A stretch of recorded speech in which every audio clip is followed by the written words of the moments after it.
भगवान ब्रह्मदेव के समक्ष जब कलयुग अपने पैशाचिक स्वरूप में प्रकट हुआ था, ब्रह्मदेव ने उससे प्रश्न किया है, लिंगम जिह्वान दृढ़म धृत्वा किन नृत्यसि कले मुहुः गच्छ स्वकार्य परमो भव भावेन भंडवत। ब्रह्मा जी ने पूछा कि भाई अपने हाथ में लिंग को पकड़कर, जीभ को पकड़कर तुम इस प्रकार से क्यों नृत्य कर रहे हो? जाओ अपना कार्य करो, जो तुम्हारा प्रकृति में कर्तव्य है सो तुम करो, यहाँ पर क्या तुम उपस्थित होकर नृत्य कर रहे हो? तो कली क्या कहता है, माम प्रेष सर्वेश सर्वोच्छेद कराकरम निरंकुशम निरानंदम निद्राकलह वल्लभम परदार परद्रव्य परद्रोह परायणम वंचकम दंभ मात्सर्य भेद प्रिय जनप्रियम एकांत योग संन्यास छलेनोदर पूरका आत्मानं च परम चापि वंचयन्ति मयि प्रभो।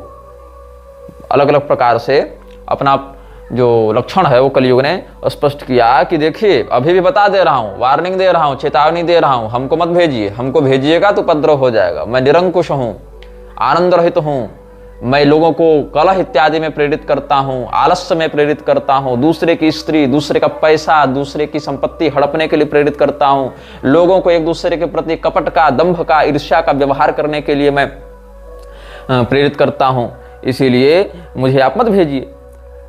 तो ब्रह्मा जी कहते हैं, पापात्मानस्त्वयि नराः पुण्यात्मानस् तथोज्झिताः भविष्यन्ति जनाजिरणाः सोद्यमाश्च शुभाशुभे त्वयि ये सावधानाः स्युः पुण्यभारकृतावनाः स्वल्पमायुर्विदित्वा हि करिष्यन्ति स्वकं हितं तेषां त्वमेव साहाय्यं कुरुस्व मम शासनात्। कलियुग यह बात सत्य है कि तुम्हारे जाने से अधर्म बढ़ेगा, तुम्हारी व्याप्ति से लोगों में कलह, दंभ, पाखंड इत्यादि बढ़ेगा, लेकिन यह भी सत्य है कि तुम्हारे आने से एक अवसर भी लोगों को मिलेगा कि कम से कम समय में जल्दी से जल्दी अपना कल्याण कैसे किया जा सके।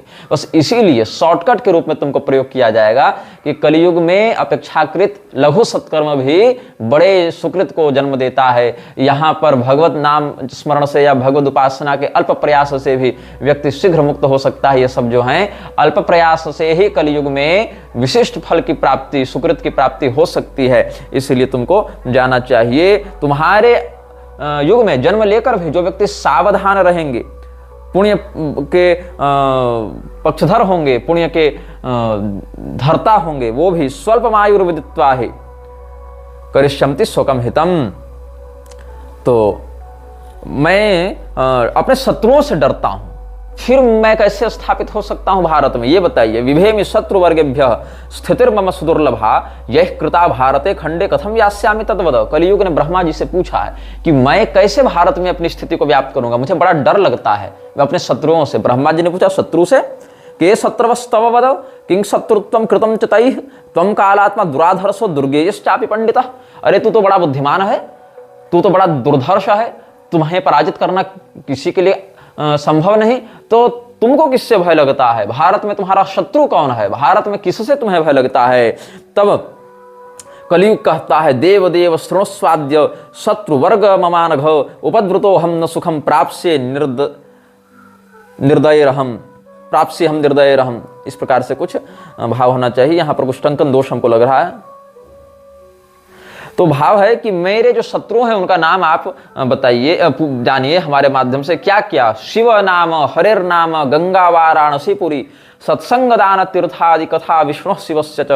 भगवान शिव का कहीं नाम जप हो, हरिनाम स्मरण हो, गंगा इत्यादि तीर्थों का सेवन हो, वाराणसी इत्यादि तीर्थ हो, यहाँ सत्संग दान इत्यादि का व्यवहार किया जाता हो, भगवान विष्णु की कथा, शिव जी की कथा होती हो, ऐसे स्थान पर मैं नहीं रह पाता हूँ। यदा शांतः क्षणं कोपि भवति प्राकृतोपि तदा मम भयं भूरि जायते दाम्भिकादपि।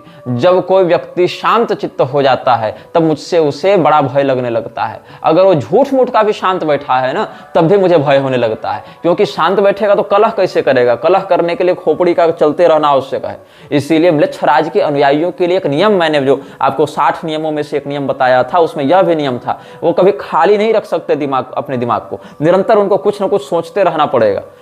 अधिक से अधिक सोचना है, कम से कम सोना है। तो सोचते रहेंगे, उससे उनके मन में तरह तरह के वैचारिक तरंगे उठेंगे, जिससे म्लेच्छराज उनकी गतिविधियों पर, भावनाओं पर नजर रखता है, उनको अधर्म के प्रति प्रेरित करता है। व्यग्रान व्यापृत चित्ताश्च पुत्रोदार परिवृतान दृष्ट्वा हृष्यामि भगवन् वेद सिद्धांत विद्युषः जितेन्द्रियैः शिवपरैः राग द्वेष विवर्जितैः सह नस्थातुमिच्छामि धैर्यैर्धैर्य विवर्धकैः उन्मूलितुं नामिच्छन्ति विभेमि तदनारतम्।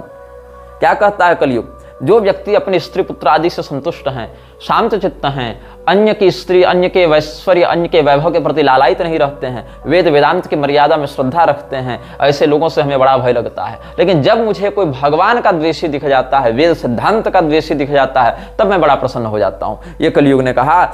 इसीलिए जहां धीर पुरुष हैं, विवेकी पुरुष हैं, धैर्यवान पुरुष हैं, वहां मैं नहीं रह पाता, क्योंकि ये लोग मेरा उन्मूलन करने के लिए तैयार हैं।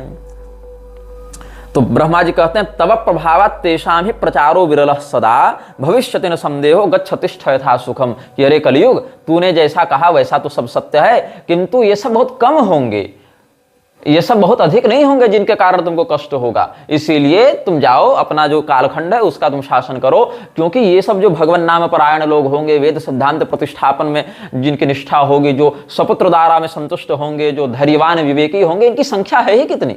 इसीलिए तुमको दिक्कत नहीं है, ये होंगे भी तो बड़े कम होंगे, जिससे तुम्हारे जो मूल कालखंडीय सत्ता है वो प्रभावित नहीं होगी, ये ब्रह्मा जी ने कहा। तो आपको अगर पूरी शंकराचार्य जी के वचनों का स्मरण होगा तो उन्होंने क्या कहा था, ब्रह्मा जी की योजना का पात्र है यह, ब्रह्मा जी की योजना का यह पात्र है, वृक्षराज इत्यादि। एक पंक्ति उन्होंने कही, उस एक पंक्ति के विषय में हमने कितना कुछ आपको बताया, कल की पुराण से बताया कि कैसे कलि पुरुष का पूरा जन्म ब्रह्मा जी के अधर्म वाली जो पृष्ठात्मिका सृष्टि है, पृष्ठ निर्गता सृष्टि है, वहां से हुआ है। और अब हम आपको ब्रह्म वैवर्त के परिशिष्ट काशी रहस्य से बता रहे हैं कैसे ब्रह्मा जी ने युग खंडात्मक व्यवस्था के अंतर्गत इसको अनिवार्यतः भेजा है। तो एक पंक्ति पूरी शंकराचार्य जी की कहां कहां से टकराई और कैसे आपके सामने प्रस्तुत हुई। अब कलियुग ने कहा, मम तेषां स्वभावस्तु विरुद्धः केन हेतुना उन्मीलितुं मामिच्छन्ति ते तु तानहमप्यहो। तब ब्रह्मा जी कहते हैं कि त्वं कालमल इत्युक्तो मले शुद्धिर्न विद्यते शत्रौ निर्मलास्ते तु ततः कलह एव च। यदा यः प्रबलस्तिष्ठति तदा विजयते परं तेषां प्रचारो विरलस्तव प्रौढ़ो भविष्यति विवेकिनां समीचीनस्त्वं विचारवतां सदा धीराः खलु कलो जन्म वाञ्छन्ति भगवत्पराः। क्या हो गया, हे कलियुग, तू काल का मल है। जैसे हमारे शरीर में मल मूत्र आदि अवशिष्ट भाग होते हैं ना, उनकी शुद्धि नहीं हो सकती, मतलब विष्ठा अब पवित्र कैसे हो सकती है, वैसे हे कलियुग तू तो पवित्र होगा नहीं, क्योंकि तू काल का मल है। समय चक्र की गंदगी क्या है, वही कलियुग है, समय चक्र का अवशिष्ट मल ही कलियुग है। इसीलिए तू पवित्र हो ही नहीं सकता है। हाँ, तुम्हारे जो शत्रु पवित्र होंगे, मतलब जो धर्म के सिद्धांत के श्रद्धालु जन जो पवित्र होंगे, वो भी कलह इत्यादि के माध्यम से तुम्हारे प्रभाव में आते रहेंगे, और जो प्रबल होता है वही विजयी होता है। इसीलिए उनकी धार्मिकता बहुत दुर्लभ हो जाएगी, उनका धर्म प्रचार बहुत क्षीण हो जाएगा, और कलियुग तुम्हारा प्रभाव ही प्रौढ़ हो जाएगा। ये सब कलियुग को कहा। और इसी कारण से कलियुग में विवेक पूर्वक भगवत शरण का, भगवत शरण का, भगवान मार्ग का आश्रय लेने वाला व्यक्ति शीघ्र ही सुकृत को प्राप्त होता है, सद्गति से युक्त हो जाता है। इसीलिए जो लोग विवेकी होंगे वो चाहेंगे हम कलियुग में जन्म लें और यहाँ अल्प प्रयास से मुक्त इत्यादि हो जावें। तो ये सब अलग अलग बातें कलियुग को कहा है इन्होंने। काशी महात्मा है तो विशेष करके भगवती गंगा से आवृत जो पंचक्रोशी क्षेत्र विशेष अविमुक्त है, जिसको काशी कहा जाता है, उसका यहाँ पर निरूपण किया गया है। और भगवान महादेव का वर्णन किया गया है। यहाँ पर वेद धर्मा का उपाख्यान बताया गया है। वेद धर्मा के माध्यम से दीपक शर्मा और वेद धर्मा का यहाँ पर उदाहरण देकर बताया गया है कि कैसे कैसे यहाँ पर अलग अलग गुरुजनों की कृपा से, शास्त्रीय सिद्धांत की कृपा से भगवान महादेव ही काशी में धर्म की स्थिति का संरक्षण करते हैं। काशी नगरी में समस्त संप्रदाय के अनुयायियों का वास भी यहाँ से वर्णित किया गया है। शैव सौर हरिदास विघ्न हृत शक्ति भाषित मनोभिरातम स्वस्वदेव परिसेवनार्थ भी साधिताखिल फलर्निषेवितम। भगवान शिव के उपासक, सूर्य के उपासक, विष्णु के उपासक, गणपति के उपासक, शक्ति के उपासक सभी काशी का वास करते हुए, काशी में वास करते हुए भगवत भजन करते हैं। ये काश्यान्निवसन्ति शंकर परा विष्णोः समाराधकास्तेषां पापचयोपि याति विलयम् मुक्तिम लभन्ते पिच। ये काश्यां भवनाशिनीं भगवतीं श्रीमद्भवानीं जना सेवन्ते सततं सुपूजन पराः कामादिभिस्ते स्थिराः सर्वेषां विघ्नहर्तॄणामपि सर्वेश्वरेश्वरी अतो भवान्यधीनं हि क्षेत्रं पूज्यात् ततः परा ये काश्याम प्रभजन्ते ढुंढि गणपम सर्वाघ विघ्नापहम तेषां ढुंढि समस्त शास्त्र विहितान भोगान प्रयच्छत्यसौ ये नानाविध मोदकैः सुमधुरैर्विप्रान् सुपूज्यादरात् स्तुत्वा मोदकदास्त एव सुखिनः काश्याम अवश्यम जनाः। इस प्रकार से काश्याम ये सूर्य भक्ता समदम सहिता शंकराराधकास्ते विष्णुं ब्रह्माणम अग्निम विविध सुरगणास्तेर्चयन्तीति नूनम आत्मा यम स्थावराणां श्रुति शतपठितो जंगमानां तथात्मा शीघ्रम काश्याम अवश्यम फलति वृषफलम धर्म कामादि शुद्धम। इस प्रकार से काशी का महात्म्य यहाँ पर बताया गया, काशी रहस्य के अंतर्गत हम आपको बता रहे हैं। और कलयुग के प्रभाव से कैसे व्यक्ति विकृत होता है उसका भी वर्णन करते हैं। कलयुग के प्रभाव से क्या क्या विकृति देखने को मिलेगी उसका कहते हैं। वित्तम गुणाचार कुलादि हेतुर्न्याय व्यवस्था सुबलम प्रयुंजते दाम्पत्यमेवात्र रुचिम करोति पूज्याश्च पाखंडिन एव सर्वे। ध्यान देंगे श्लोकों को और मिलाएंगे लक्षणों से। जिसके पास पैसा होगा वही कुलीन माना जाएगा, जिसके पास बल होगा वही न्याय कर्ता माना जाएगा। मतलब हम अगर ताकतवर है तो हम अगर जो कह दें वही न्याय हो जाएगा। हमारे पास पैसा है तो हमारा खानदान उत्तम माना जाएगा। आपस में रति सुख ही पति और पत्नी के संबंध का माध्यम बनेगा। और जो पाखंडी लोग होंगे उन्हीं को संसार पूजनीय के रूप में देखेगा। पूज्याश्च पाखंडी न एव सर्वे यज्ञोपवीतम द्विजद हेतुरेव लिंगम हि वर्णाश्रम कारणम स्यात् अनाढ्य एवात्र कलावसाधुराढ्यस्तु साधु कृतदम्भ एव। जनेऊ टांगना ही ब्राह्मण का लक्षण हो जाएगा। अब तो ब्राह्मण भी वो छोड़ते जा रहे हैं, केवल दंड पकड़ लेना ही संन्यास का लक्षण माना जाएगा। और अनाढ्य एवात्र कलावसाधुराढ्यस्तु साधु कृतदम्भ एव। कोई गरीब है तो सबसे अधिक गलत काम क्या है, सबसे गुनाह क्या है, सबसे बड़ा अपराध क्या है कलयुग में? गरीब होना। और सबसे ज्यादा महानता क्या है? आढ़्यता होना, आढ़्य होना मतलब धनवान होना। अभ्यंगमेवात्र परस्परम सदा ह्यलंकृतम स्मश्रु कर्माति सौख्यम तीर्थ प्रदेशेषु सतान्यणान्न हि श्रद्धास्व तीर्थेषु कदाचिदत्र। जो स्त्री और पुरुष में है नित्य आलिंगनादि के माध्यम से, मेकअप के माध्यम से, सौंदर्य प्रसाधन के माध्यम से शरीर को अधिक से अधिक आकर्षक रूप में प्रस्तुत करना ही श्रेष्ठ माना जाएगा। और दाढ़ी मूछ शेविंग इत्यादि भी केवल शारीरिक सौंदर्य की दृष्टि से लोग करवाएंगे। अगर सौंदर्य का खंडन होना लगे तो आजकल तो देखो बाप के मरने पर लोग माथा नहीं छिला रहे हैं। ये सब भी बातें हैं। ऐसे बड़े बड़े कथावाचक भरे हुए हैं जो अपने घर में सूतक लगने पर भी न माथा छिलाते हैं, न दाढ़ी बनाते हैं, नाखून काटते हैं, कुछ नहीं करते हैं। और जरूरत पड़ेगी तो प्रतिदिन कथा के मध्य संकल्पित होने के बाद भी दाढ़ी बनाकर सेविंग करके बैठ जाएंगे मंच पर। ये देख रहे हो कि नहीं? तीर्थ प्रदेशों में अश्रद्धा हो जाएगी और अतीर्थों के प्रति श्रद्धा होने लगेगी। ये सब बातें हैं। और कलौ धर्म सुविरलो यशोर्थे यत्र तिष्ठति राजानो निर्घृणा लुब्धा परदार धनारताः कदा यथा कथंचित् पुरुषः कुटुंब भरणोद्यतः सत्यवादी जनैर्धृष्टः प्रोच्यते पापवानपि। ये सब बातें हैं। पापवानपि जनैः सत्यवादी प्रोच्यते। जो पापी है उसको भी लोग सत्यवादी के रूप में माना जाएगा। अगर उसके पास पैसा है तो उसको संत माना जाएगा। कलयुग में धर्म स्थित नहीं रह पाएगा। जहां पर यश की प्राप्ति हो, जहां पर पैसे की प्राप्ति हो, वहीं पर लोग धर्म भी करना चाहेंगे। न ब्राह्मणा वेद वेदार्थ निष्ठा प्रतिग्रहार्थ श्रुति धर्म युक्ता प्रतिग्रहार्थम श्रुति धर्म युक्ता। केवल दान लेने के लिए लालायित होकर लोग वेद इत्यादि का अध्ययन करेंगे। वेद वेदार्थ के ऊपर निष्ठा रखकर ब्राह्मण वेद पाठ नहीं करेंगे। विक्रीय कन्याश्च सुतान परस्परम कुलाद्युपेक्षैव विवाह कारण। केवल धन दहेज एलमनी इत्यादि के लोभ से ही एक दूसरे से विवाह किया करेंगे और उसमें कुल वर्ण इत्यादि की मर्यादा की उपेक्षा कर देंगे। वदंति धर्मन न तो धर्मनिष्ठा। धर्म का उपदेश करेंगे लेकिन धर्म में निष्ठा नहीं रखेंगे। निंदन्ति पापं खलु पाप कारिण। और ऐसे पापी पाप की निंदा करेंगे लेकिन स्वयं पाप ही करेंगे। देवान गुरुन पितृयज्ञादि सर्वान प्रपंचयन्ते धनलोलुपाद्विजा। क्षत्रियाः परम दुर्लभा कलौ। कलयुग में क्षत्रिय परम दुर्लभ हो जाएंगे। कैसे क्षत्रिय? धर्मशास्त्र गुरुदेव पूजका। जो धर्मशास्त्र का पूजन करें, गुरु देवता इत्यादि का पूजन करें। और करेंगे क्या? तो फिर लोग आहार मैथुन रताः परमादरेण ब्रह्मस्व संग्रह पराः परवाद सूराः न प्राणी रक्षण पराः परमादरेण कुर्वन्ति धर्मात् हननं द्रविणार्थमेव। आहार और मैथुन में ही लगे रहेंगे, है ना। कहीं हम राजपूत हैं, ठाकुर साहब हैं, बाबू साहब हैं तो खाली दारू पी के मुर्गा खा के और पड़े रहेंगे वेश्यावृत्ति और रखेलबाजी में। ये सब भी विलासिता क्षत्रियों में बढ़ती जा रही है। और ये सब कलयुग के कारण हो रहा है। और दान दी हुई वस्तुओं को छीन लेंगे, देवालयों पर कब्जा कर लेंगे, ब्राह्मणों के धन का हरण कर लेंगे, दूसरे की को धमकाने और स्वैग दिखाने में और अपने मोछ में ताव देने में लगे रहेंगे, लेकिन अपनी प्रजा की रक्षा करने में ध्यान नहीं देंगे।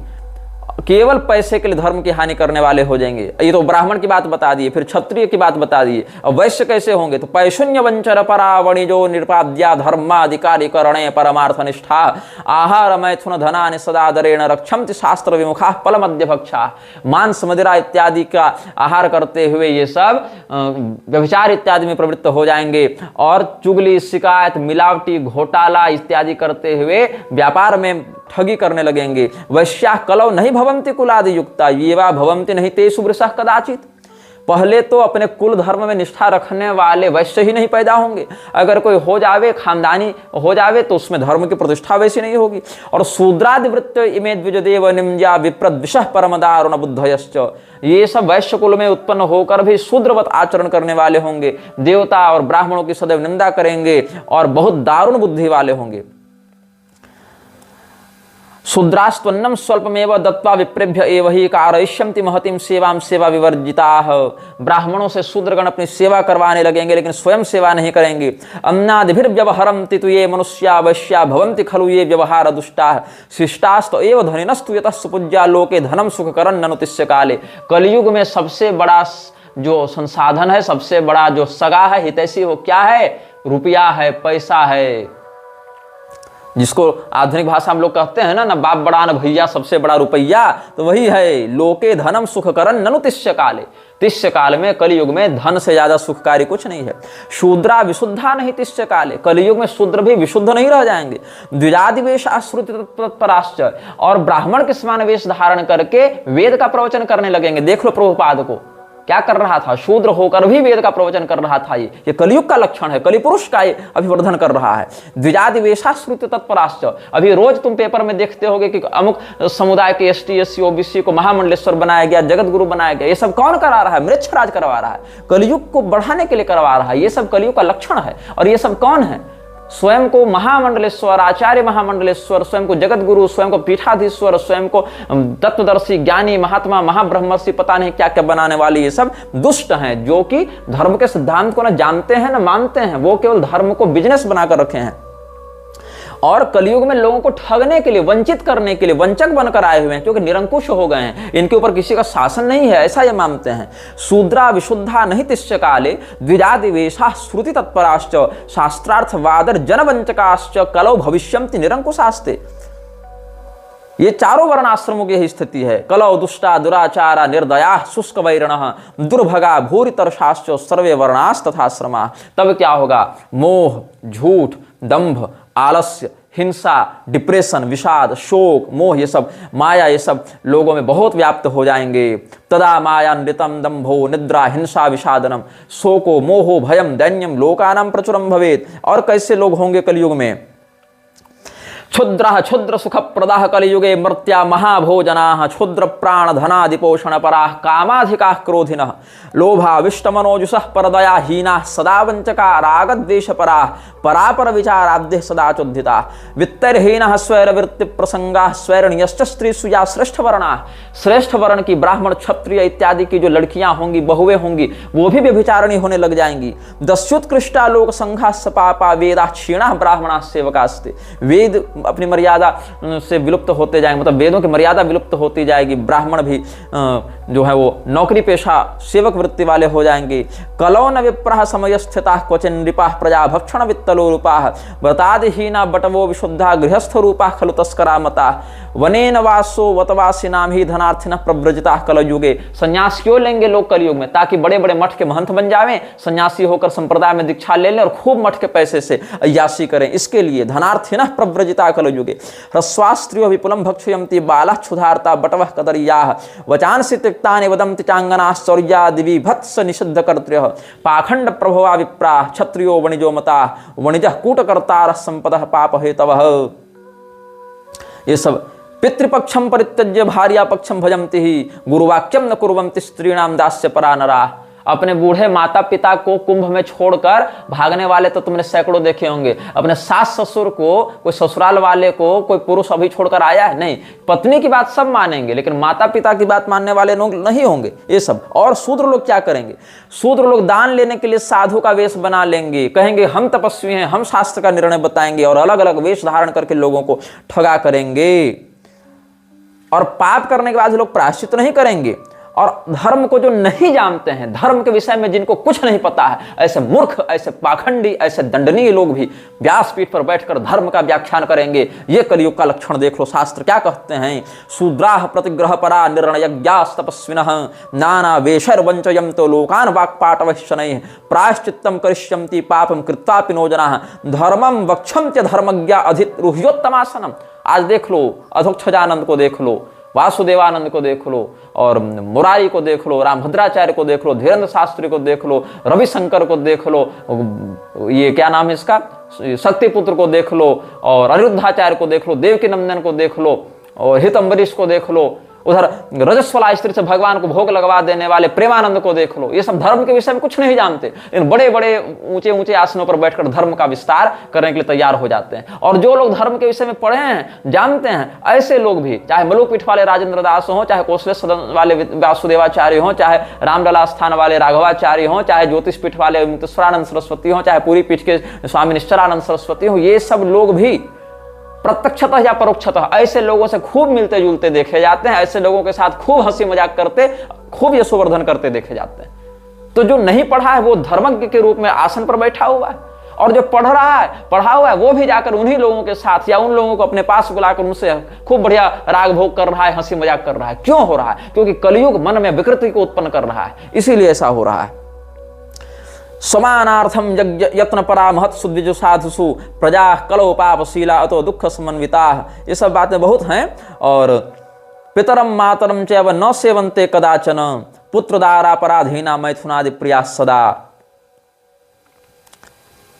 उपकारे महति च स्वल्पोपकृति वर्जिता निर्लज्जा विष्णु शिवयोर्द्रोहिणः काश्य सम्मता।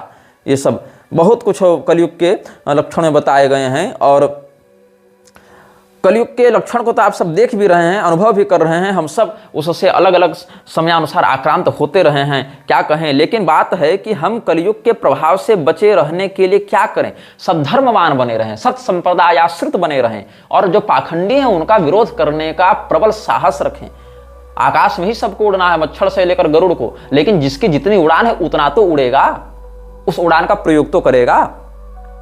तो हम आपको प्रभुपाद के विषय में बता रहे थे। प्रभुपाद ने क्या कहा है, अलग अलग प्रकरण में हम आपको बता चुके हैं। मुहम्मद और जीसस को भगवान रामानुजाचार्य जी के साथ, मध्वाचार्य जी के साथ समकक्ष दिखाते हुए इसने तो बहुत कुछ कहा है। अत्रि मुनि को ये भक्त नहीं मानता था, गोस्वामी तुलसीदास जी को भक्त नहीं मानता था, जो हमारे वशिष्ठ मुनि हैं और मैत्रेय मुनि हैं इनको भी भक्त नहीं मानता था, दुर्वासा जी को भक्त नहीं मानता था। भगवान विष्णु की पूजा करके किसी को मोक्ष नहीं मिल सकता, ऐसा इस मूर्ख का कथन है। क्या लिखता है? One can not get the benefit of milk by drinking yogurt, similarly one can not get celebration by worshipping lord Shiva, if one wants celebration one must worship lord Vishnu, ऐसा इसका मत है। अब यहां पर बात है कि वैष्णवों में अतिवादिता है कि केवल भगवान विष्णु ही मोक्ष दे सकते हैं, शिव जी नहीं दे सकते। शैवों में अतिवादिता है कि केवल भगवान शिव ही मोक्ष दे सकते हैं, विष्णु भगवान नहीं। शाक्तों में यह अतिवादिता है कि भगवती ही चूंकि दोनों के अंदर प्रतिष्ठित हैं, विष्णुहीनम रुद्रहीनम न वदन्ति नराः क्वचित् शक्तिहीनम वदिष्यन्ति तस्मात् शक्तिस्तु श्रेयसी, ये सब बातें कहते हैं। तो वहां पर भगवती ही एकमात्र मोक्षदायिनी होती है। तो जब तक संप्रदाय निष्ठा बनाने के लिए ऐसे वचनों को कहा जाएगा तब तक तो ठीक है, संप्रदाय अनन्यता के लिए। किंतु अगर ये शिव जी को मोक्षदायी न बताकर जीसस क्राइस्ट और मोहम्मद की प्रशंसा करने लग जाए, तब समझ लो यहां पर संप्रदाय बुद्धि नहीं है, यहां पर देवद्वेष बुद्धि है। और देवद्वित व्यक्ति का क्या करना चाहिए ये सब आप जानते हैं। चैतन्य चरितामृत का व्याख्यान करते हुए प्रभुपाद ने कहा था कि शिव की आराधना से मुक्ति नहीं मिलती, अगर कोई मुक्ति चाहे तो उसको अवश्य विष्णु की आराधना ही करनी पड़ेगी। अच्छा, विष्णु की आराधना करने से तात्पर्य है विष्णु में भी चतुर्भुज वैकुंठनाथ विष्णु नहीं, वहां भी इसने विष्णु तत्व का परिपूर्णार्थ केवल कृष्ण तत्व में घटित किया है। और कृष्ण तत्व में भी ऐसा कृष्ण जो जीसस से अभिन्न है। वह वो कृष्ण नहीं जो विष्णु से अभिन्न है, वो कृष्ण नहीं जो राम से अभिन्न है, वो कृष्ण नहीं जो महाभारत में अनेकों बार भगवान महादेव की प्रार्थना और स्तुति कर रहे हैं, अर्जुन को भगवान महादेव का रहस्य बता रहे हैं, वो कृष्ण नहीं। कौन से कृष्ण? तो जो कृष्ण को इसने जीसस से अभिन्न मान रखा है वो। सुचंद्र दास को इसने लंदन से एक चिट्ठी लिखी थी। कब लिखी थी? 8 दिसंबर 1969 को, 1969 दिसंबर 8 सुचंद्र को इसने चिट्ठी लिखी थी। क्या लिखता है उस चिट्ठी में? वो चिट्ठी मेरे पास है। उसमें लिखता है, जब सुचंद्र ने पूछा था कि जीसस क्राइस्ट और कृष्ण में क्या अंतर है, उसका उत्तर देते हुए कहता है, you have asked to know what is the difference between Jesus Christ and Krishna, that we have several times explained in many meetings that Krishna is God and Jesus Christ is the son of God, and as there is no difference between father and son, so there is no difference between Krishna and Lord Jesus, but still the son is never equal to father। ये इसने कहा है कि कृष्ण भगवान ईश्वर हैं और Jesus Christ क्या है? ईश पुत्र हैं, ईसा मसीह हैं, तो सन ऑफ गॉड हैं, इसीलिए वो होली फादर, ये होली सन, इसीलिए पिता और पुत्र में कोई भेद नहीं होता। हालांकि इस स्थिति में भी पुत्र पूर्णतः पिता के बराबर नहीं हो सकता, ये बात इसने अंत में कही। लेकिन इस बात को भी कैसे इसने डिप्लोमेटिकली प्रस्तुत किया, इसकी हम पोल आगे खोलेंगे। क्योंकि 12 अप्रैल 1967 में मिस्टर डैम्बर्ग्स को इसने न्यूयॉर्क से एक चिट्ठी लिखी थी। कब लिखी थी? 12 अप्रैल 1967 को। किसने लिखी थी? प्रभुपाद ने। किसको लिखी थी? मिस्टर डैम्बर्ग्स को। कहां से लिखी थी? न्यूयॉर्क से लिखी थी। सारा डिटेल बताते जा रहा हूं, क्रॉस वेरीफाई कर सकते हो। जीसस क्राइस्ट को स्वयं का ये मालिक, स्वयं को जीसस क्राइस्ट का ये सर्वेंट बताता था। कौन? प्रभुपाद। अब भगवान कृष्ण का दास, दास हूं हम इस भाव से जो भगवान कृष्ण की शरणागति ग्रहण करे। अगर वो व्यक्ति कहेगा मैं केवल कृष्णदास हूं, मैं शिवदास, मैं रामदास, मैं दुर्गादास नहीं बन सकता, मैं केवल कृष्णदास हूं, तो समझ में आता है कि शरणागति की अनन्यता है। लेकिन अगर वो व्यक्ति ये कहे कि शिव जी के हम दास तो नहीं हैं, हम केवल कृष्ण जी के दास हैं, लेकिन हम जीसस क्राइस्ट के भी दास हैं, तब समझ लो कि मामला कहां गड़बड़ जा रहा है। अब ये क्या लिखता है? I am also an significant servant of lord Jesus Christ because I am preaching the same message as lord Jesus did. शब्दों पर फिर से गौर करना, मैं पुनः दोहराता हूं। आई एम ऑल्सो एन इनसिग्निफिकेंट, मतलब बहुत महत्वपूर्ण भी नहीं, मैं तुच्छ सेवक हूं मैं जीसस क्राइस्ट का, ऐसा प्रभुपाद कहता है। I am also an insignificant servant of lord Jesus Christ because I am preaching the same message as lord Jesus did. और ये प्रसन्नता व्यक्त करता है ये अपने अभियान के लिए प्रभुपाद कि हमें प्रसन्नता है कि लॉर्ड जीसस क्राइस्ट ने हमारे अभियान को अपना आशीर्वाद प्रदान किया है, स्वीकृति प्रदान की है। ये चिट्ठी कब लिखी गई थी? कहां से लिखी गई थी? किसके लिए लिखी गई थी? ये भी बताता हूं। सैन फ्रांसिस्को से 7 अप्रैल 1967 ईस्वी को, 1967 7 अप्रैल सैन फ्रांसिस्को से प्रभुपाद ने कीर्तनानंद को यह चिट्ठी लिखी थी। इस चिट्ठी से हम आपको एक अंश पढ़कर सुनाते हैं। ये क्या लिखता है? I am very glad to learn that Jesus Christ has approved our activities. Jesus Christ ने हमारी गतिविधियों को मान्यता प्रदान की है, ये लिख रहा है। Perhaps you have marked it in my preaching work that I love Jesus Christ as good as Krishna. मतलब मैं जीसस से उतना ही प्रेम करता हूं जितना कृष्ण से करता हूं। क्या प्रभुपाद ने कभी ऐसा लिखा कि मैं भगवती दुर्गा से भी उतना ही प्रेम करता हूं, महादेव जी से भी उतना ही प्रेम करता हूं, भगवान गणपति से भी उतना ही प्रेम करता हूं जितना कृष्ण से करता हूं? नहीं, मेरी जानकारी में तो नहीं। या क्या इनके मंदिरों में इन देवताओं से संबंधित उत्सव मनाए जाते हैं? मेरी जानकारी में नहीं। क्या इन देवताओं की मोक्षदायी होने की स्थिति को शास्त्र सम्मत विधान से मान्यता देते हैं? मेरी जानकारी में नहीं। लेकिन क्या लिखता है? I am very glad to learn that Lord Jesus has approved our activities. Perhaps you have marked it in my preaching work that I loved Lord Jesus Christ as good as Krishna because he rendered the greatest service to Krishna according to time, circumstances and society in which he appeared. Similarly, Hazrat Muhammad and Lord Buddha also rendered greatest service to the human society according to circumstances। मतलब इसके लिए मानवीय सभ्यता में पैगंबर ने बहुत महत्वपूर्ण योगदान दिया था, महानतम योगदान दिया था। किसके कथन के अनुसार? प्रभुपाद के कथन के अनुसार। तो क्या लिखता है? Similarly Hazrat Muhammad and lord Buddha also rendered greatest service to the human society according to circumstances, so work with more enthusiasm and we are sure that to be successful in our great mission. क्या mission था इसका? वही कि वृंदावन में बैठकर ये कह रहा था कि हम तलवार लेकर सैनिकों के साथ जाएंगे और जो व्यक्ति कृष्ण को नहीं मानता उसका गला काट देंगे और फिर उसको कहेंगे कि तू घर में क्यों बैठा हुआ है, तू जा यहां पर ये काम कर। जो व्यक्ति भगवान कृष्ण को नहीं मानेगा उसका गला काट देंगे, लेकिन भगवान कृष्ण को तो हम महाभारत के अनुसार और पद्म पुराण के अनुसार, शिव पुराण के अनुसार, वेदों के अनुसार, स्मृतियों के अनुसार भी मान सकते हैं। लेकिन नहीं, ये क्या कहते हैं कि लॉर्ड जीसस क्राइस्ट और कृष्ण वाले संबंध से जो हम दिखाना चाह रहे हैं उससे मानो, नहीं मानोगे तो गला काट देंगे, और वैसे ही काटेंगे जैसे कुरान का आश्रय लेकर मुसलमानों ने सबका वध करना प्रारंभ किया है, सबकी हत्याएं की हैं, उस प्रकार से ये कहता है। अब वर्ल्ड हेल्थ ऑर्गेनाइजेशन के प्रति इसने एक लेक्चर दिया था जिनेवा में WHO को इसने एक दिया था जून 6, 1974 में। उसने स्पष्ट कहा है कि हम लोग हिंदू नहीं हैं। लेकिन आप ध्यान दीजिएगा, ये जो स्वामी नारायण के नाटक वाले हैं जिसने घनश्याम पांडे को भगवान बना रखा है, इन पर भी बाद में आएंगे। और कैसे काशी दत्त परिषद के बिकाऊ नराधमों ने, राक्षसों ने जो ब्राह्मण के रूप में पैदा हो गए हैं वहां पर, उन्होंने इस संप्रदाय, इस गिरोह के लोगों को मान्यता दे रखी है पैसे में बिकते हुए।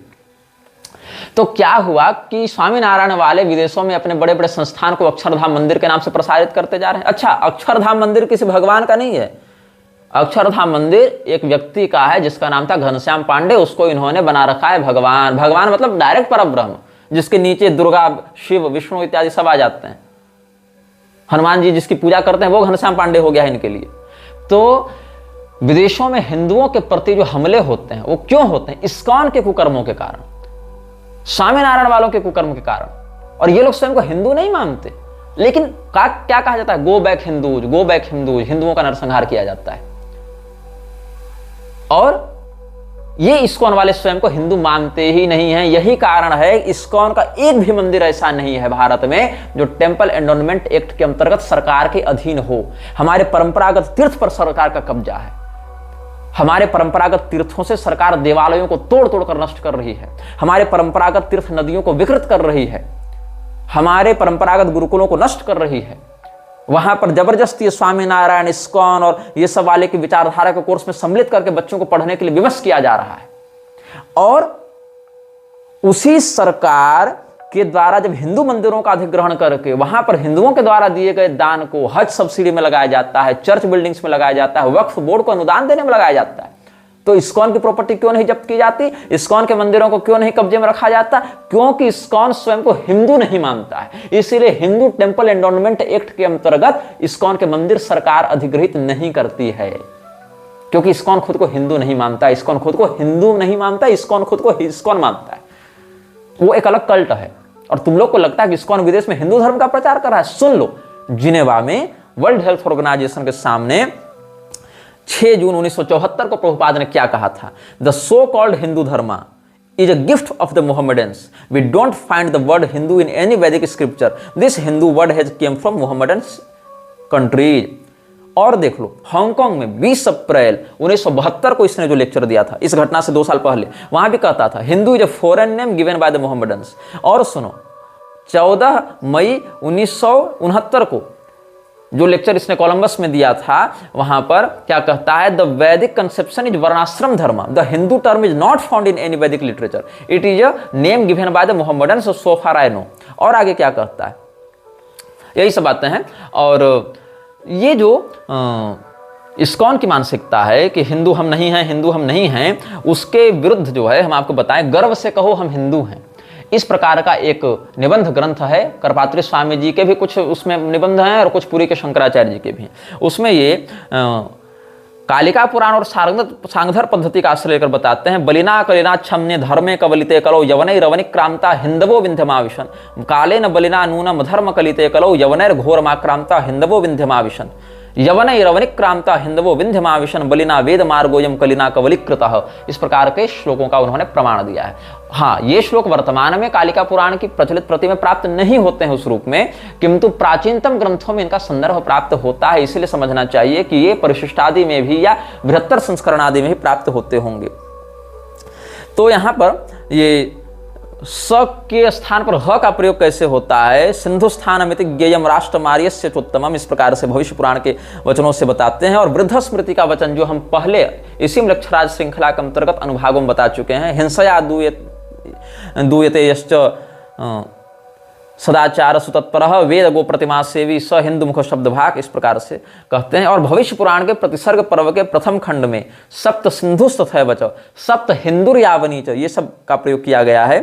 और हेमंत कवि कोश में हिंदुर ही नारायणादि देवता भक्त या हीनम च दूषयत्येव हिंदुरित्युच्यते प्रिय, ये सब मेरुतंत्रादि के वचन से, हेमंत कवि कोश के वचन से, शब्द कल्पद्रुम के अनुसार हीनम दूषयति हिंदु, पारिजात हरण नाटक के अनुसार हिनस्ति तपसा पापाम दैहिकाम दुष्ट मानसान हेतुभिः शत्रुवर्गम च स हिंदू रभिधीयते, या राम कोश के अनुसार हिंदुर दुष्टो न भवति नानार्यो न विदूषकः सद्धर्म पारको विद्वान श्रौत धर्मपरायणः। इस प्रकार के वचनों का आश्रय लेकर उन्होंने बहुत अच्छी मीमांसा प्रस्तुत की है हिंदू धर्म के हिंदू शब्द पर। तो हिंदू धर्म वर्णाश्रम समन्वित, हीनता विरहित सनातन धर्म का ही प्रचलित पर्यायवाची नाम है, ऐसा समझाना जाना चाहिए।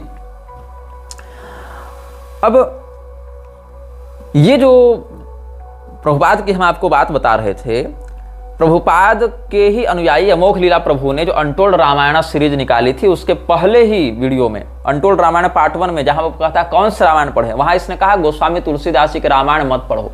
क्यों?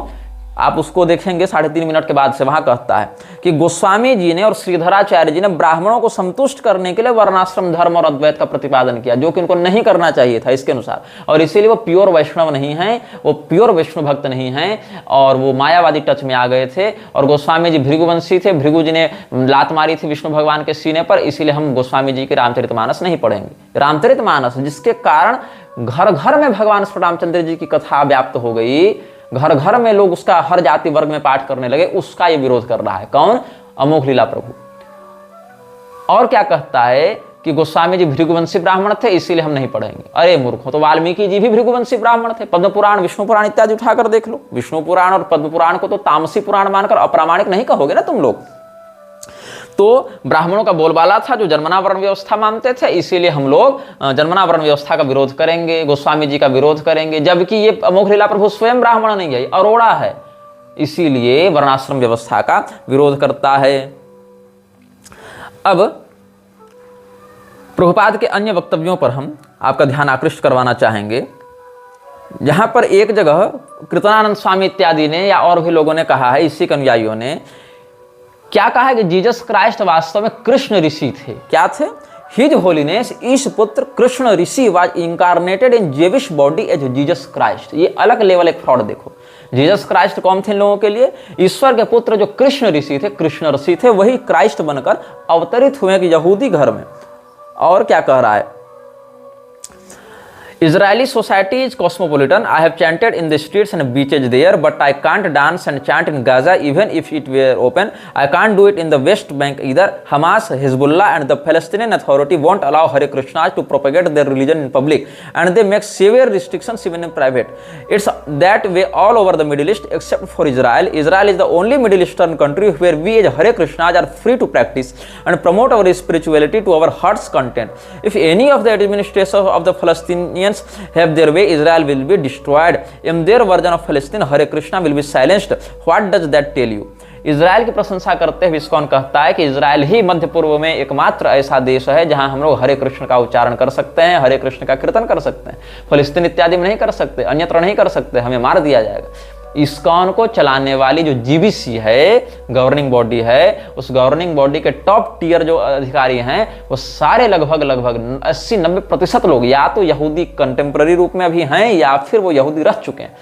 और एक बार यहूदी होता है, यहूदियत से बाहर नहीं निकलता है। वो हो सकता है अपने स्वार्थ के कारण बाहर से आपको हिंदू लग रहा हो, लेकिन रहेगा वो यहूदी है। और यहूदी लोग हिंदुओं के कोई मित्र नहीं है, कोई हितैषी नहीं है। इजराइल भारत का कोई हितैषी नहीं है। यहूदियों के द्वारा कैसे वृक्षराज की व्यवस्था को आगे विशेष करके बढ़ाया गया है, इस पर हम इसी श्रृंखला में आगे समयानुसार सप्रमाण चर्चा करेंगे। तो एक जो पुस्तक इन लोगों ने छपवाई थी, सतस्वरूप दास ने या किसने लिखी है, जिसको कहते हैं प्रभुपाद लीलामृत। प्रभुपाद लीलामृत अनबॉक्सिंग, ऐसे आप गूगल में सर्च करेंगे तो आपको वीडियो इत्यादि मिल जाएंगे। तो प्रभुपाद लीलामृत को ये जब अनबॉक्सिंग कर रहे थे, कुछ नहीं, प्रभुपाद की जीवनी है जहां भर भर टोकरी बकवास की गई है उसकी महानता के बारे में। तो क्या हुआ, अनबॉक्सिंग प्रभुपाद लीलामृत को आप देखेंगे तो उसमें स्पष्ट कहते हैं ये लोग, this book is more important than Shrimad Bhagavad Gita and Shrimad Bhagavatam. और ये सब आपको कहाँ मिल जाएगा? ISKCON youth forum, ISKCON Delhi live, ये सब आपको चैनल्स जो यूट्यूब में है वहां ये वीडियोज मिल जाएंगे। मतलब पहले इन लोगों ने क्या सिद्ध किया? पहले इन लोगों ने सिद्ध किया कि श्रीमद् भागवत और जो श्रीमद् भगवत गीता है वो कुरान और बाइबल के समकक्ष है। ऐसा इन लोगों ने सिद्ध करने का प्रयास किया, जिसका हम आपको प्रमाण दे चुके हैं। The Vedas, the Bible, the Quran and all such authentic literatures are tangible support to the man who believes in God. या फिर ये तो 1956 में लेक्चर दिया था, और न्यूयॉर्क वाला लेक्चर क्या कहता है, shrutayah means revealed scriptures, just like in the world there are many revealed scriptures, there are Vedas, Puranas, the Bible, the Quran. ये सब इसने कहा था, मतलब ये सब जो हैं वो इसके लिए एक ही ग्रंथ हैं। वेद, पुराण, कुरान, बाइबल इत्यादि में इसके लिए, प्रभुपाद के लिए कोई अंतर नहीं है, ये सब ये कहना चाह रहा है। और इसने यह भी कहा था कि हमारा जो यह जन्म है, हमें यह जो मनुष्य शरीर मिला है वो क्यों मिला है, ताकि हम ऐसे दिव्य ग्रंथों को पढ़ें और उसका तात्पर्य समझें, ऐसा ही कहना चाह रहा है। और कोई इनमें कोई अंतर नहीं है, ऐसा भी कहना चाह रहा है। We have got this opportunity, San Francisco में ही 13 मार्च 1967 में ये लेक्चर दिया था प्रभुपाद ने। भागवत का प्रवचन करते हुए क्या कहता है, we have got this opportunity, this human form of life with sense, so that we can understand the Shrimad Bhagavatam, Bhagavad Gita और बाइबल और Quran, these are meant for civilised human society, ऐसा प्रभुपाद ने कहा है। लेकिन भगवत गीता और भागवत महापुराण को कुरान और बाइबल के समकक्ष बता दिया और कहा कि इनका स्थान मानवीय सभ्यता को बहुत महत्वपूर्ण तरीके से प्रभावित करता है, इनका महत्व उसके लिए बहुत अधिक है, इनका कार्य मानवीय सभ्यता को नई दिशा प्रदान करना है, ईश्वरीय तत्व से जोड़ना है। लेकिन फिर कुरान बाइबल को भागवत और भगवत गीता के तुल्य दिखाने के बाद अब इस्कॉन क्या कह रही है कि Prabhupada Lilamrita, this book is more important than Shrimad Bhagavad Gita and Shrimad Bhagavatam. मतलब हम अब पहले पुराणों को पढ़ना छोड़ दें क्योंकि वो तामसी हैं, केवल 2-4 पुराण पकड़े जहां से इस्कॉन अपने प्रमाण देता है, फिर ये समझे कि ये सब जो पुराण है ना वो लोग कुरान बाइबल के ही समान है, और अंत में कहो कि ये भी मत पढ़ो, केवल प्रभुपाद की जीवनी पढ़ लो। ये कैसे सिंडिकेट खड़ा किया गया है। तो प्रभुपाद लीलामृत क्या हो गया, this book is more important than Shrimad Bhagavad Gita and Shrimad Bhagavatam. और अमोघ लीला प्रभु का एक और तुम बकवास देखे होगे, यूट्यूब में उपलब्ध भी होगा, जहां वो कह रहा है कि प्रभुपाद का नाम लेने से भगवान कृष्ण बहुत जल्दी प्रसन्न हो जाते हैं। किसने कहा था रे? कृष्ण भगवान ने आकर कहा था। भगवान कृष्ण कह रहे हैं जिन देवताओं को अपनी विभूति के रूप में, उन देवताओं को रोज गाली दे रहे हो, प्रभुपाद को भजने से कृष्ण जल्दी प्रसन्न हो जाते हैं। ये क्या कहता है कि प्रभुपाद के हाथ में गोलोक की एक चाबी है और दूसरी चाबी किसके पास है, उसके गुरु के पास है।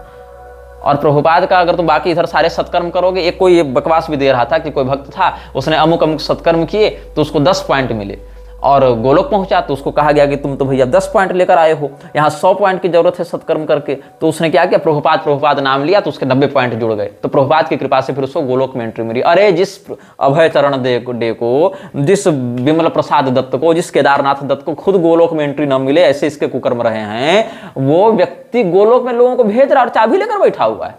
वाह रे वाह नाटक। तो कहता है कि गोलोक की 2 चाबियां, एक प्रभुपाद के पास और एक उसके गुरु के पास, और प्रभुपाद का नाम लेने से भगवान कृष्ण और जल्दी प्रसन्न होते हैं और जल्दी गोलोक देते हैं। और प्रभुपाद की जो जीवनी है वो किससे बड़ी है, मतलब कृष्ण भगवान की कही गीता से और सुखदेव जी की कही श्रीमद् भागवत से भी ज्यादा महत्वपूर्ण कौन है, प्रभुपाद की जीवनी है। ये लोग कहना चाह रहे हैं। और प्रभुपाद खुद क्या कहता था, जिसके हाथ में गोलोक की चाबी थी, वो क्या कहता था, जो 19 नवंबर 1965 की बात है, lord Jesus preached the message of God and I have taken up the same mission and it would be good luck for me if I can follow the footprints of lord Jesus who preached the message of God in spite of all persecution. Lord Jesus is a living example how one have to suffer in this material world simply for the matter of preaching the message of God. तो ये क्या कर रहा है, हमारा वह सौभाग्य होगा अगर हम लॉर्ड जीसस क्राइस्ट के चरण चिन्हों का अनुसरण कर सकें। कौन कह रहा है, प्रभुपाद। वही प्रभुपाद जिसकी जीवनी गीता से भी अधिक महान हो गई, और वही प्रभुपाद जिसके हाथ में गोलोक की चाबी ये लोग बताते रहते हैं। तो ये सब तो फ्रॉड है इसका। अब देखो, इसके अनुसार जो क्राइस्ट शब्द है वो ग्रीक शब्द क्रिस्टोस से निकला है, और क्रिस्टोस शब्द कृष्ण का अपभ्रंश है। कैसे, इसको कुछ होश नहीं है, बस इसने कह दिया, इसके अनुयायियों ने मान लिया। तो एक फोरम में पढ़ रहा था, इस्कॉन के अनुयायी कैसे इन बातों को आंख कान मूंद कर विश्वास कर लेते हैं। तो ये देखो, इस्कॉन के टेम्पल्स में तुमको प्रभुपाद की मूर्ति मिलेगी, लेकिन गणेश जी की मूर्ति नहीं मिलेगी, शिव जी की मूर्ति नहीं मिलेगी, क्योंकि ये लोग अपूज्य हैं इनके लिए। लेकिन प्रभुपाद की बड़ी सुंदर पूजा होती रहनी चाहिए, प्रभुपाद के चेलों की पूजा होती रहनी चाहिए। प्रभुपाद तो देवता के समान राग भोग रोज उसका लगेगा, लेकिन गणेश जी की और दुर्गा जी की और विष्णु भगवान की, या ये जो शिव जी हैं या सूर्यदेव हैं, उनकी पूजा नहीं कर सकते हैं ये लोग, प्रभुपाद की पूजा करेंगे। तो एक यूजर ने लिखा था, इस्कॉन से पूछा था कि sorry but where is your Vedic scriptural statement that Christ become Christos and then Christ. क्योंकि इसने कहा था ना हिंदू शब्द हमें वेदों में नहीं मिला है, इसीलिए हम खुद को हिंदू नहीं मानते। ठीक है भैया, नहीं मानते, लेकिन वेदों में यह भी तो नहीं मिला है कि क्राइस्ट शब्द कृष्ण से निकला है। इसका क्या वैदिक प्रमाण है तुम्हारे पास?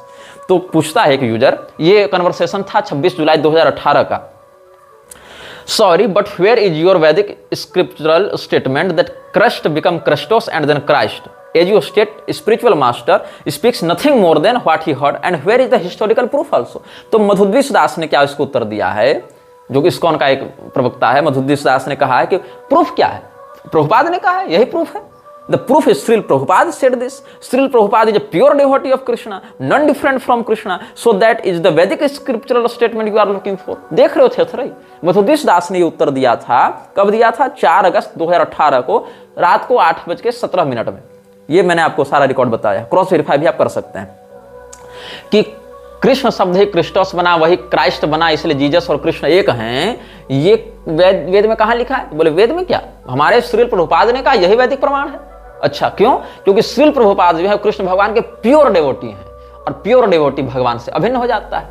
मे मतम ज्ञानी तात्म्य मे मतम, तो ज्ञानी सर्वोच्च भक्त और प्रभुपाद से बड़ा ज्ञानी बड़ा भक्त कौन? इसलिए वो कृष्ण भगवान से अभिन्न हो गया। इसीलिए हमारे प्रभुपाद ने जो कहा वही वेद प्रमाण है। ये देख रहे हो इन लोगों की थेथरे, यही वेद प्रमाण हो गया इनके लिए। मतलब अगर हम कहीं धर्मशास्त्र से कोई बात दिखावें तो कहेंगे नहीं नहीं ये तो प्रक्षिप्त है, ये तो तामसी, हम इसको नहीं मानते, ये सब मायावादी है। अच्छा, अगर इनसे पूछो तुम ही बता दो तुम जो कह रहे हो उसका क्या प्रमाण है, तो नहीं नहीं हमारे प्रभुपाद ने कह दिया ना वही प्रमाण है, क्योंकि वो तो परम भक्त हैं भगवान के। तो प्रभुपाद के अनुसार Goswami Tulsidas was not pure Vaishnava. Prabhupada के अनुसार referring mister Prabhupada, Srila Prabhupada, Durvasa Muni was non devotee, Atri मुनि वाज नॉन डिवोटी, वशिष्ठ मुनि was non devotee, Maitreya Muni was non devotee, Swami Karpatri ji, Swami Akhandanand ji are rascals, Goswami Tulsidas is a non devotee, but Prabhupada is a pure devotee, and what Prabhupada says should be considered as a bona fide Vedic example and Vedic reference. ये इन लोगों ने प्रपंच बना रखा है, ये इन लोगों ने मानसिकता विकृत कर रखी है लोगों के मन में। वीडियो जल्द ही हटा दिया जा सकता है, कृपया थर्ड पार्टी एप्स का उपयोग करके डाउनलोड करें। आप इस वीडियो को अपने चैनल पर फिर से अपलोड भी कर सकते हैं।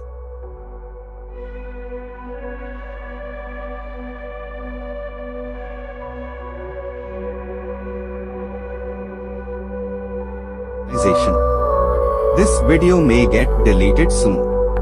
Please download using third-party apps. You may also re-upload this video on your channels. Thank you.